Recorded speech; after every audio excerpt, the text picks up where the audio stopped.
प्रामाणिक समाधान। नमोस्तु गुरुदेव, ओवर थिंकिंग के क्या दुष्परिणाम हैं? इससे बचने के लिए हमें क्या उपाय करना चाहिए? देखिए, ओवर थिंकिंग एक बहुत बड़ी समस्या है और हर वर्ग के लोग इससे किसी न किसी रूप से प्रभावित हैं। ओवर थिंकिंग से बचने के लिए कुछ खास उपाय आपको बताता हूँ। सबसे पहली बात तो नेगेटिव बातों से अपने आप को बचाएं। उसमें न्यूज़, अखबार, इन सबको पढ़ना बंद करें। सोशल मीडिया से अपने आप को दूर रखें। इनसे बहुत सारा कूड़ा कचरा हमारे दिमाग में बैठता है और वो उससे प्रभावित व्यक्ति अपने लक्ष्य से विमुख हो जाता है। तो सबसे पहले आजकल कहा जाता है न्यूज़ फास्टिंग करें। इनसे अपने आप को एकदम दूर रखें। यह आपकी चिंतन धारा को बदलेगा। दूसरा, मेडिटेशन करें, ध्यान करें। भावना योग भी उसमें एक अच्छा पूरक कारण होगा। नियमित अभ्यास करेंगे तो ये आपके लिए बहुत अच्छा होगा। तीसरी बात, आप अपने लक्ष्य को देखें और एक एक करके 1000 सीढ़ी चढ़ने की बात सोचें। एक साथ 100 सीढ़ी चढ़ने की कोशिश ना करें। हम एक एक करके करेंगे, हमारा लक्ष्य है, हम स्टेप बाय स्टेप चलने की कोशिश करें। बड़े सपने, ज़्यादा सपने न देखें। जितना ज़रूरी है उतना करें। अगर इस तरह का प्रयास करेंगे तो धीरे धीरे धीरे धीरे, मैं तो आपसे कहता हूँ 2 उपाय कर लो। अपने आप को सारे नेगेटिव सूचनाओं से मुक्त कर लो। इन सब में नकारात्मकता ही परोसी जाती है, चाहे अखबार हो, चाहे इलेक्ट्रॉनिक मीडिया हो या आज का एक सोशल मीडिया। इससे अपने आप को दूर कर लो और ध्यान या भावना योग नियमित करो। 1 महीना ऐसा प्रयोग करके देखो, आप अपने अंदर व्यापक बदलाव महसूस करेंगे, बशर्ते आप निष्ठापूर्वक ये कार्य करें। नमोस्तु गुरुदेव, कहते हैं कि सुबह की नींद और किस्मत अक्सर समय पर नहीं खुलती। नींद खुलने के लिए तो हम अलार्म का उपयोग कर सकते हैं, परंतु किस्मत खुलने के लिए किस अलार्म का उपयोग करें? बिना अलार्म के सुबह की नींद खोलने का अभ्यास बना लो, किस्मत की नींद अपने आप खुल जाएगी। अपने किस्मत को चमकाना है तो सूर्योदय के पहले बिस्तर छोड़ने का अभ्यास बना लो। जो सूर्योदय के बाद भी सोते हैं उनका भाग्य का सूर्योदय बहुत संदिग्ध होता है। अपने भाग्य के सूरज को हमेशा जगमगाता देखना चाहते हैं, ब्रह्म मुहूर्त में उठो, अच्छी भावना भाव, अपने जीवन को व्यवस्थित चलाओ, समय का सही प्रबंधन करो, सही कार्य योजना बनाओ, लगन, निष्ठा और परिश्रम के साथ काम करना शुरू करो। किस्मत अपने आप खुलेगा। उनके कर्म फूटते हैं जो निकम्मे होते हैं, उनके कर्म फूटते हैं जो आलसी होते हैं, उनके कर्म फूटते हैं जो मंद उद्यमी या उत्साही होते हैं। हमेशा उनकी किस्मत चमकती है जो सतत पुरुषार्थी होते हैं, कठोर परिश्रमी होते हैं, आत्मविश्वासी होते हैं। आप कीजिए, आलस को त्यागिए, जीवन शैली में बदलाव घटित करने की कोशिश कीजिए। हर चुनौती को एक अवसर में बदलने की क्षमता आपके भीतर विकसित होगी और यही आपके किस्मत को चमका डालेगी। नमोस्तु गुरुदेव, यदि स्वार्थी होना बुरा है तो हम निस्वार्थी कैसे बने? स्वार्थी होना बुरा है, स्वार्थी सभी होते हैं, निस्वार्थ कैसे बने? मेरे ख्याल में स्वार्थी होना पूरी तरह बुरा नहीं है, पर अपने स्वार्थ में दूसरों के स्वार्थ में बाधा पहुंचाना बुरा है। हम अपने स्वार्थ की सिद्धि करें पर किसी के हितों में बाधक बनकर नहीं। हम अपने जीवन के प्रयोजन को पूरा करें, प्रयोजन पूर्ण करने का अधिकार है। अगर आप नहीं करेंगे तो आप कभी कुछ हासिल नहीं कर पाएंगे। लेकिन इस तरीके से नहीं कि मेरा काम बने दुनिया जाए भाड़ में। दूसरों के हितों का ख्याल रखते हुए अपने हितों का पोषण करना अधर्म नहीं है, लेकिन अपने हितों की पूर्ति के लिए औरों की हितों की उपेक्षा कर देना घोर पाप और अधर्म है। इसलिए यदि आप स्वार्थी बनते बनिए, मेरे जैसा स्वार्थी बनिए ना।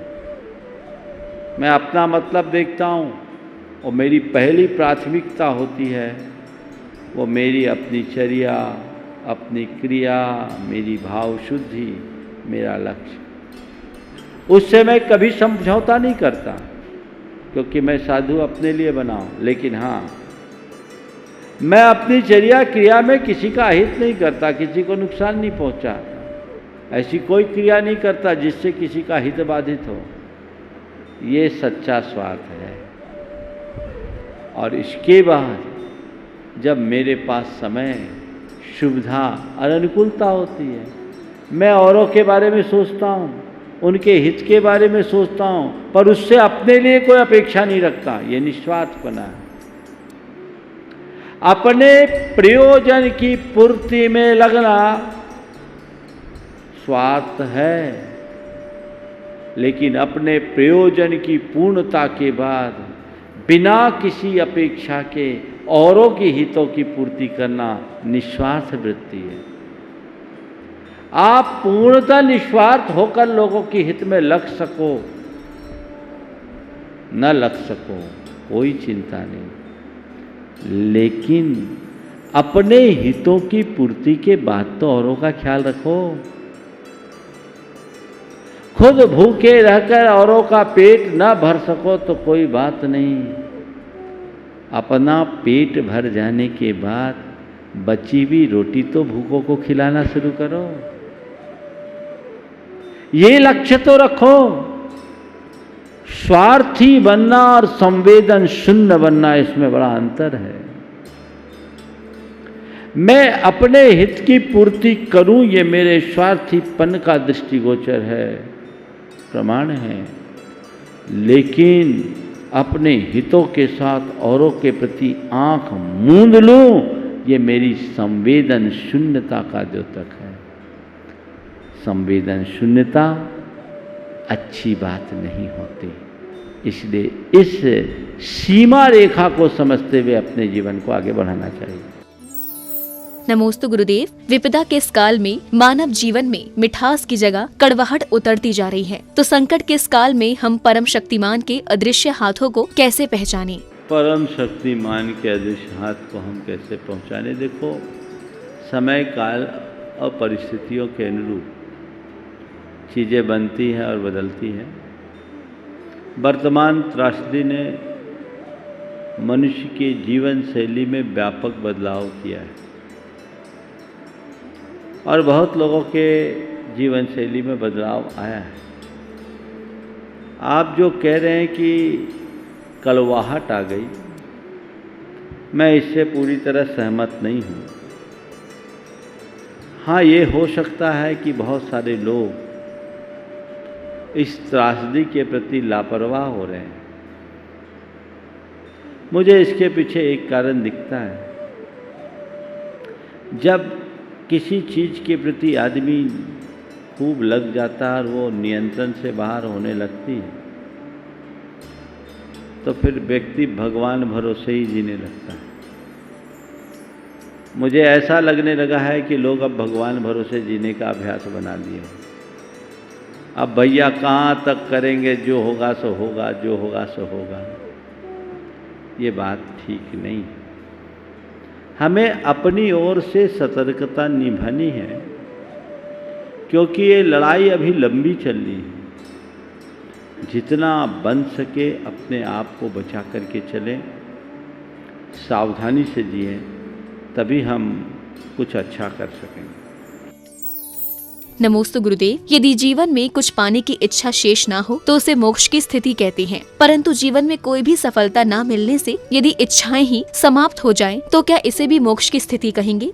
एक है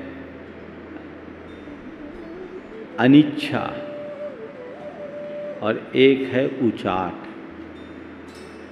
दोनों शब्दों में बड़ा अंतर है। अनिच्छा इच्छा से ऊपर हो जाना, मन में किसी भी प्रकार की चाह का न होना अनिच्छा है। चाह से उपरत हो गए, अब कोई चाह बची नहीं। चाह पूरी हुई इसलिए नहीं, चाह पूरी करने का मन ही नहीं इसलिए। और दूसरा उचाट, प्रयास बहुत किया, नहीं हुआ, मन उचट गया, अरे छोड़ो ये सब जंजाल है। ये तो एक प्रकार की मायूसी, बेबसी और लाचारी का प्रतीक है। ये मोक्ष नहीं है। उचाट एक दुर्बलता है और अनिच्छा एक साधना। एक बोलते हैं हताशा और एक वो है जो आशा से ऊपर उठ जाए, अपगत आशा। हताशा मनुष्य को डिप्रेशन की ओर ले जाती है और आशातीत हो जाना, आशा से ऊपर उठ जाना मनुष्य को परम प्रसन्नता की अनुभूति देती है। वो उसे परम समाधि से जोड़ती है। तो एक आध्यात्मिक परिणति है और एक प्रकार की मायूसी और बेबसी, दोनों में मौलिक अंतर है। इसलिए इन दोनों को एक कभी नहीं कहा जा सकता। नमोस्तु गुरुदेव, संसार में सबसे अच्छी माँ कौन सी होती है? संसार में सबसे अच्छी माँ कौन सी? दो माँओं का उदाहरण उन्होंने दिया, पर मैं एक सलाह देता हूँ। हर बच्चे को अपनी माँ को संसार की सबसे अच्छी माँ के रूप में देखना चाहिए। मेरी माँ मेरे संसार के लिए सबसे अच्छी माँ है, क्योंकि उसी के निमित्त से मैं जन्म लिया हूँ। उन्होंने मुझे पाला पोसा, बड़ा किया, जीवन दिया, संस्कार दिया। मेरी माँ से अच्छी माँ संसार में कोई नहीं है। मैं जब दूसरी माँओं को देखना जाऊंगा तो मेरी माँ के प्रति मेरा जो प्रेम है वो कम हो जाएगा। मुझे तो बस मेरी माँ में ही सब दिखता है। ये बच्चों को होना चाहिए और माताओं को अपने आप को इस तरह से प्रस्तुत करना चाहिए कि बच्चे भूल जाए, उसे लगे कि मैं इस दुनिया में अगर सर्वश्रेष्ठ कोई है तो मेरी माँ है।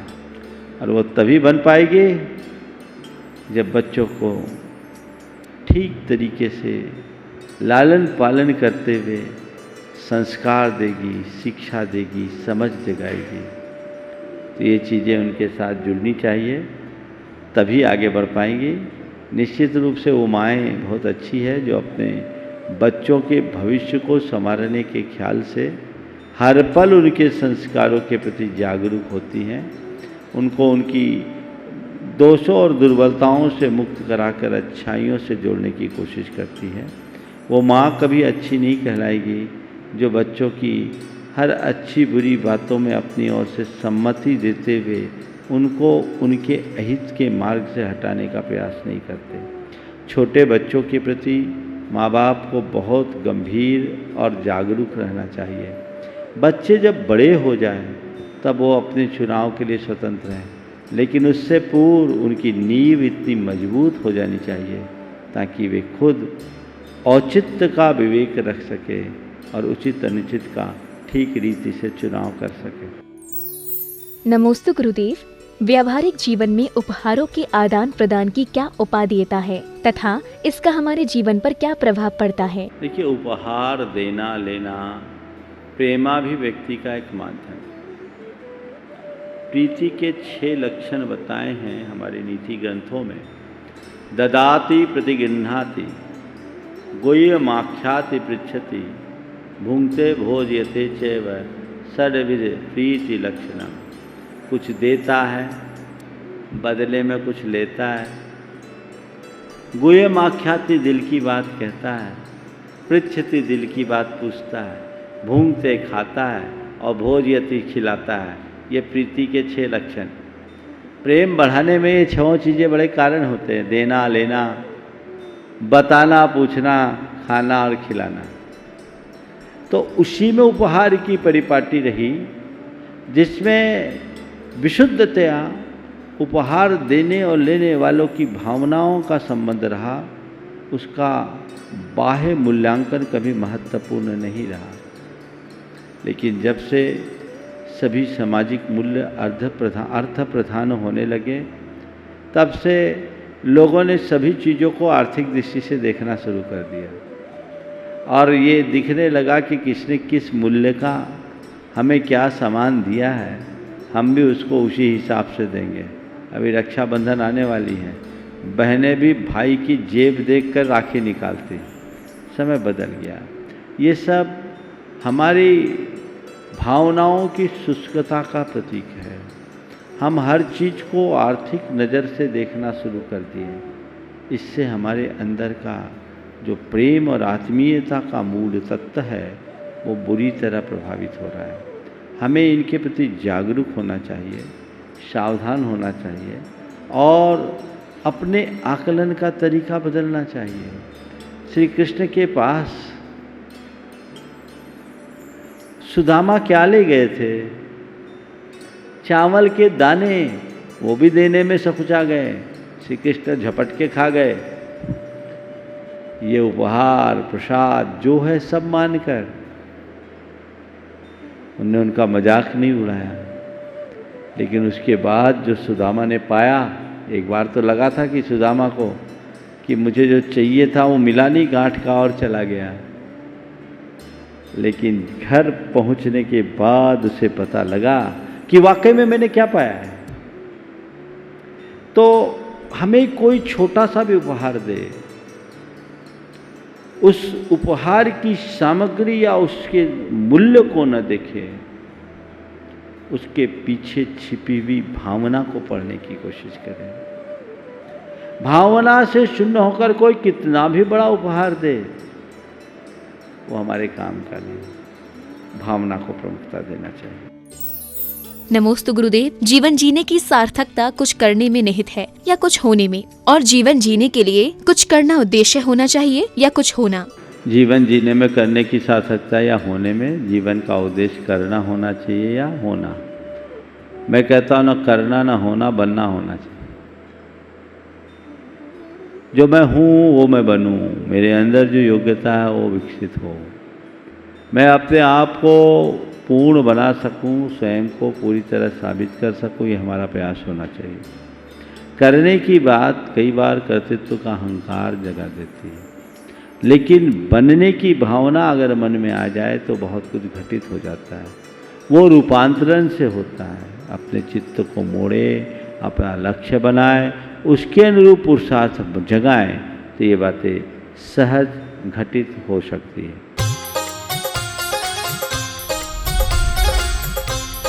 प्रामाणिक समाधान।